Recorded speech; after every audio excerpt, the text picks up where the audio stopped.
yaşam hayali. Bu vaxtlar geçip dur, egnimizde uçurum, bardadımız geçip dur. Hoş kalmekte şu vaxt kadrın bilip durun. Gözünde yaş yüzün, okuçulun üşüp dur. Berdin elim emeklik, koya altın açarlar. Doğruken olup da sapıktınım kaçanlar. Toğun yan şu vaxt näme diyeceğimi bilemem. Neşe urun sanım indi mektebini gelin al.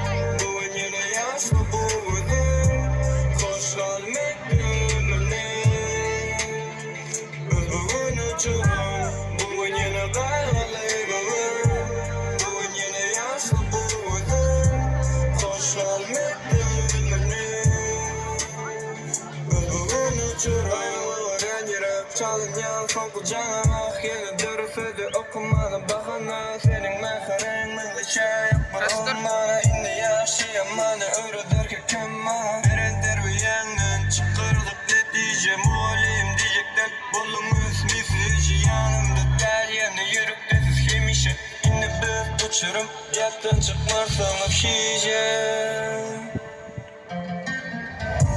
Bu yine kalalı baba. Yaşlı buğdum, hoş kalmedim beni. Özgün uçurum, bugün yine kayalı babam. Bugün yine yaşlı buğdum, hoş kalmedim beni. Özgün uçurum.